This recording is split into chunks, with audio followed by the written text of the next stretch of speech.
Patay ang isang senior citizen sa Tondo, Maynila matapos hatawin ng baseball bat ng isang tricycle driver na naingayan umano sa kanya.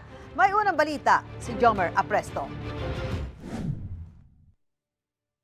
Nakabulagta sa gilid ng bangketa ang isang lalaki ng madatna ng mga tauhan ng barangay sa Dagupan Extension, Barangay 184 sa Tondo, Maynila nitong Martes ng gabi.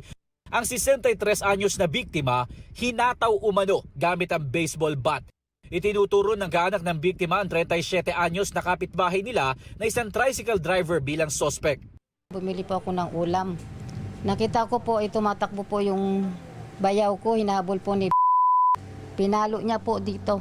Yung bayaw ko po, pumunta po doon sa gilid ng sasakyan ng kulay green po. Tapos hindi na po nakalabas yung bayaw ko po. Barker daw sa Cubao ang biktima na bumisita lang sa kanila para sana maningil ng bayad sa kanyang paupahang kwarto. Tingin ng mga kaanak ng biktima, posibleng naingayan ng sospek sa biktima. Hindi rin daw ito ang unang beses na tinangka niyang saktan ang senior citizen.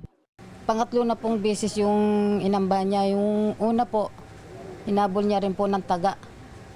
Yung pangalawa po, ganun din po, taga, na awat lang po. Kailan po yan? Mga June po yun. Hagip sana ng CCTV na to ang aktwal na pamamalo sa senior citizen na biktima. Pero sabi ng barangay, hindi yan gumagana noong mga oras na yon.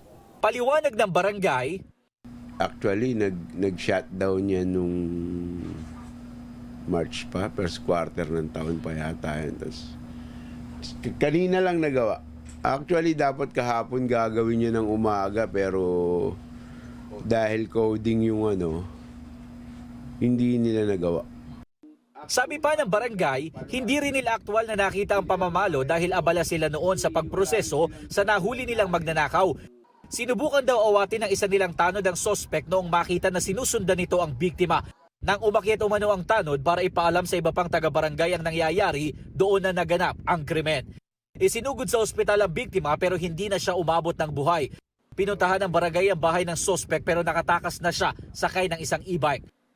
Sana sumuko siya para malaman natin kung ano talaga nangyari, bakit niya ginawa yun. Kasi hindi rin naman tama na papatay ka lang ng tao dahil ganun-ganun lang. Wala naman rason na mabigat. Patuloy na tinutugis ng Manila Police District ang sospek. Ito ang unang balita, Jomer Apresto para sa GMA Integrated News. Gusto mo bang mauna sa mga balita? Mag-subscribe na sa GMA Integrated News sa YouTube at tumutok sa unang balita.